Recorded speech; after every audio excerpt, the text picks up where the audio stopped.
Hello everyone, welcome again.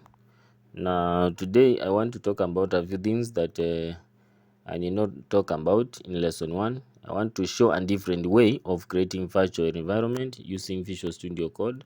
I also want to clarify a few things, define a few terms, and then show you how to create a virtual environment, how to start a project in Django using Visual Studio Code. You remember using it in the lesson 1 that I created a few months ago, and today I want to explain how to do that in Visual Studio Code.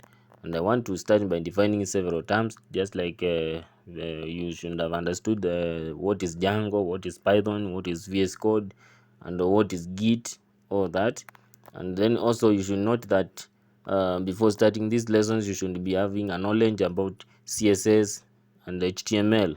Now let's go to Chrome and now see the definition of what is Django. So what is Django? So when you search what is Django, it's going to give you the definition, the correct definition from Django website. Django is a high-level Python web framework that encourages rapid development and clean, pragmatic design. So Django is a web framework. For those who don't know what is Django, Django is a free and open source Python-based web framework that runs on a web server. It allows the model template views, architectural pattern, and it is maintained by Django Software Foundation, which is an non-profit organization in the US. And when you ask what is Django and why is it used, then you will note that here we are told that Django is a high-level Python web framework, as I have told you, and it's built by experienced developers, and Django takes care of much of the hassle of web development, so you can focus on writing your app without needing to reinvent the wheel. So it makes it easier. It's a framework that makes it easier for you to make websites using Python language. And then what is Python? What is Python? We want to see what is Python. We have been talking about Python. We say Django is a Python-based web. What is Python? Python is an interpreted, object-oriented, high-level programming language with dynamic semantics. And as you can see, Python is a high-level and general purpose programming language. So this means that Python is general. You can code several things. It's not specific. Now you can do various programming work with Python. So Python dynamically typed and garbage collected, and it supports multiple programming paradigms, including structured oriented programming and functional. So it's a Python is a computer programming language, and it's often used to build websites, software, automate tasks, and analyze data.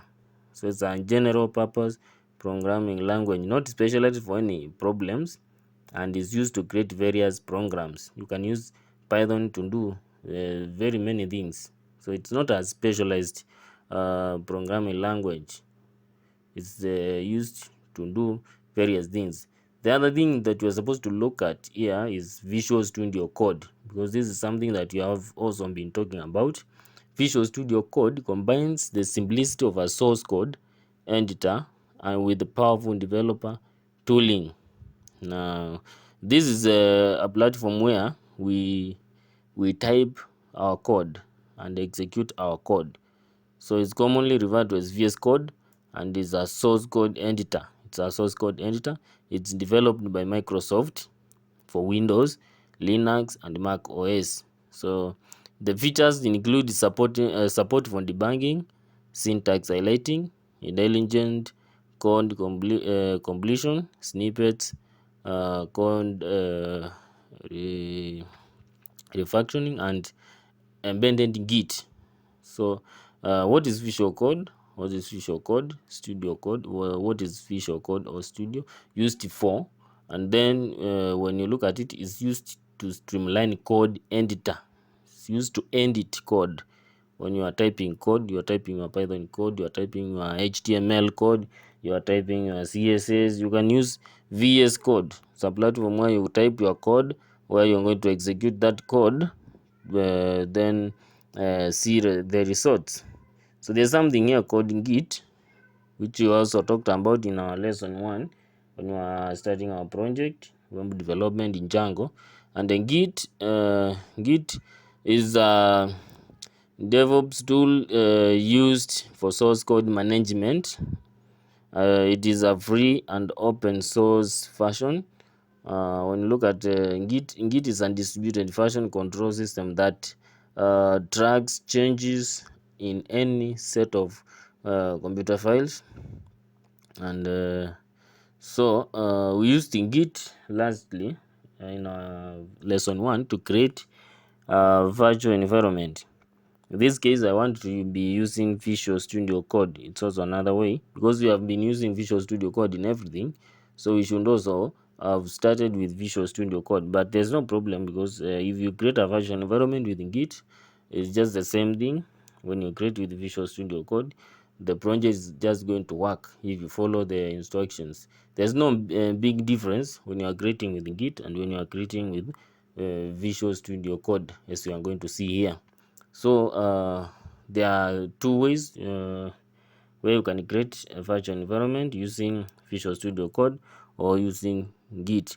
For those who are using other softwares, like for example, you're not using Visual Studio Code, you can use another software and create virtual environment. I will be explaining about others, but for now we want to talk about Visual Studio Code.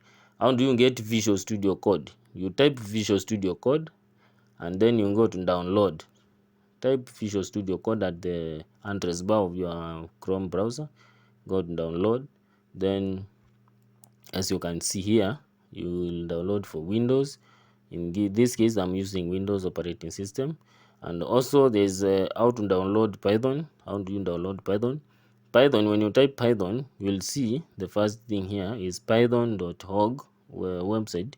When you open that download, you'll see in download Python 3.12.1. This is the latest version as for now.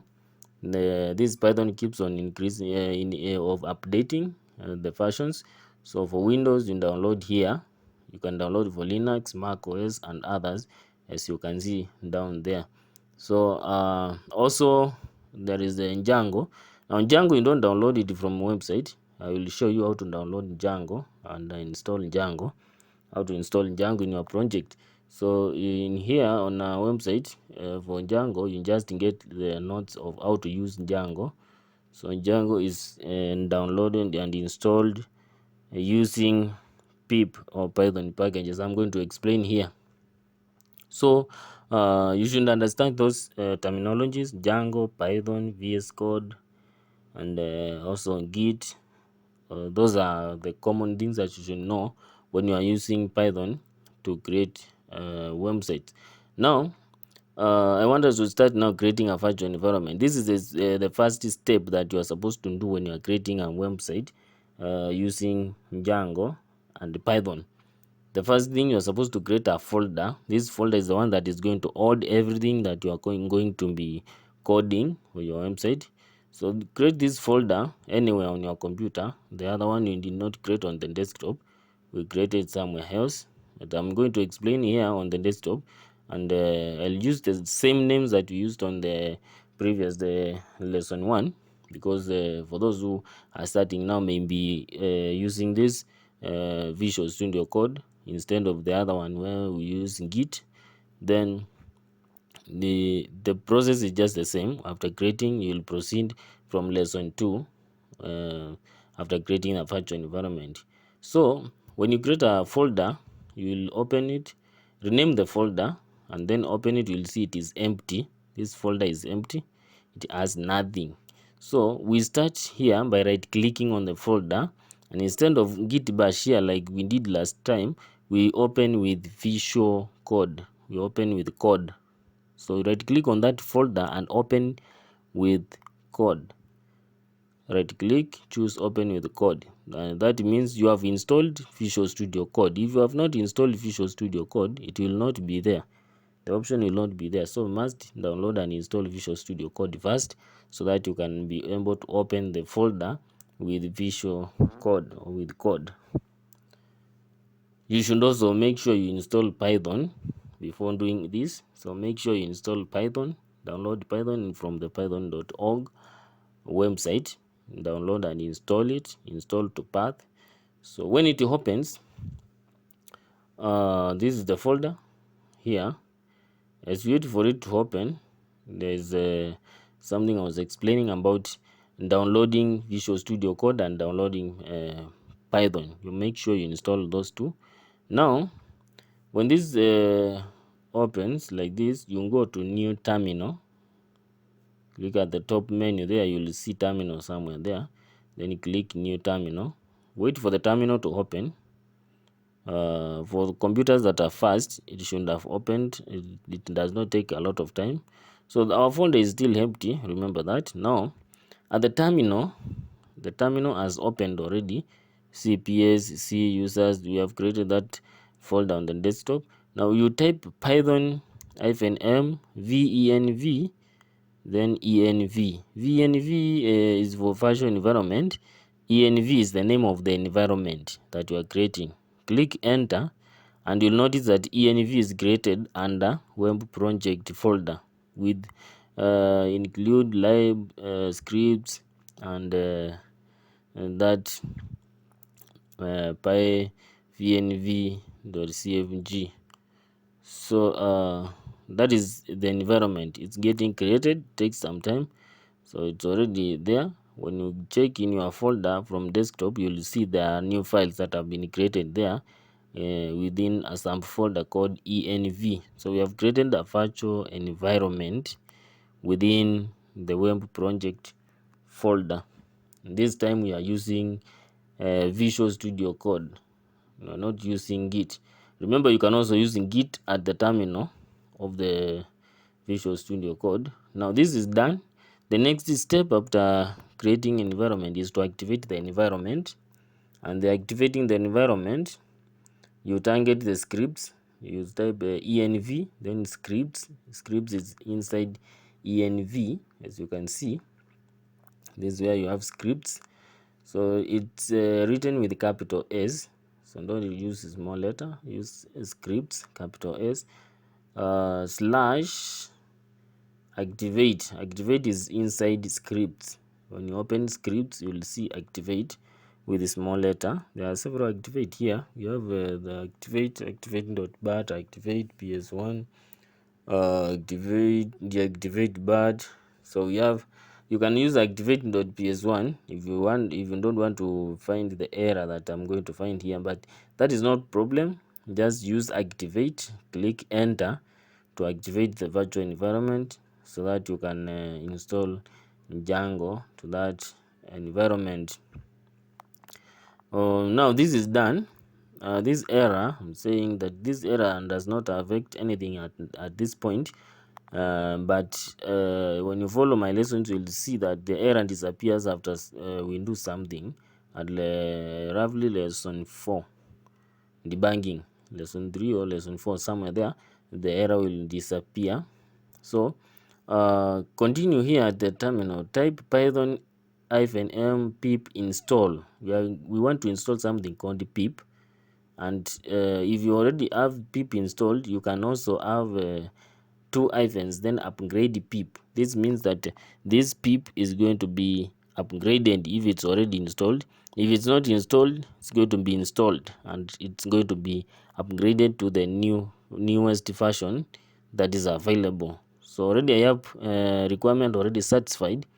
This I have a pip 23.3.2. This is the version that I have, so I have already installed pip. Now this pip, let me define pip first. What is pip? Let me go to Chrome and show you what is pip, because Some of you might be asking, what is pip? Why are you installing pip? Why are you typing pip there? Now pip or Python pip is a package manager for Python packages or modules, if you like. Now pip is used to install and manage software packages in Python. When you are dealing with Python, you use pip.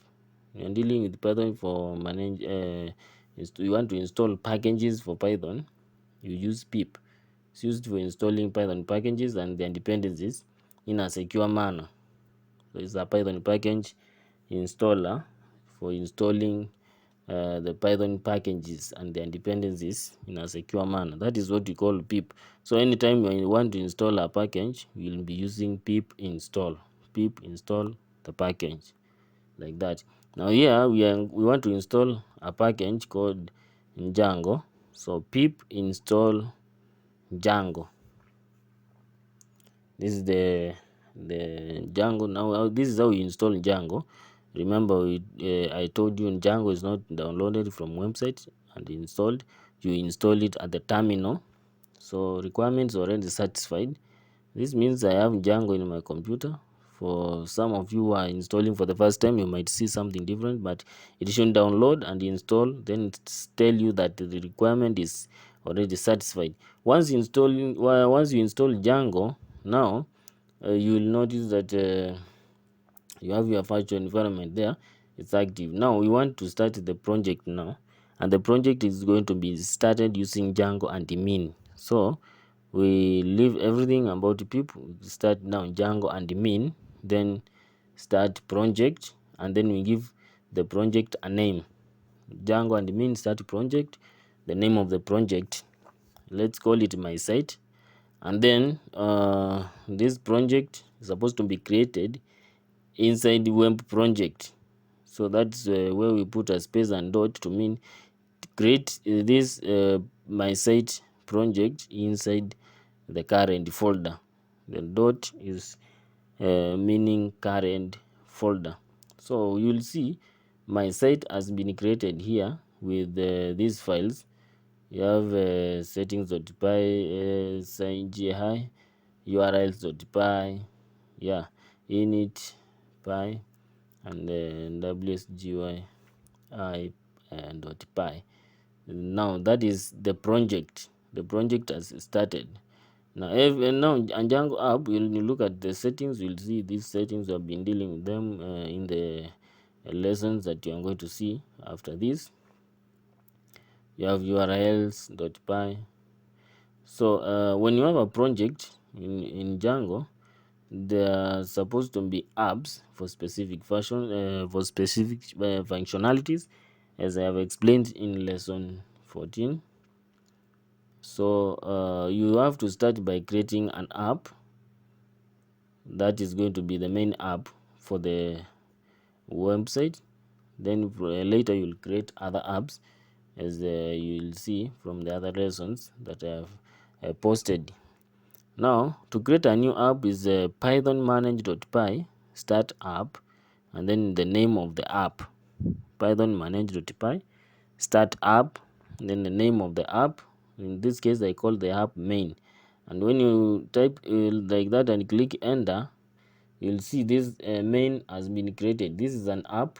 It has these files here, and main.py, apps.py, models.py, test.py, views.py.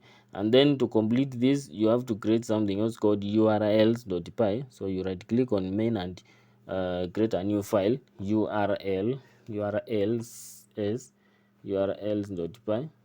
So now this app is complete, because you'll be using urls and views to display pages, to display HTML pages. That one I'll be explaining.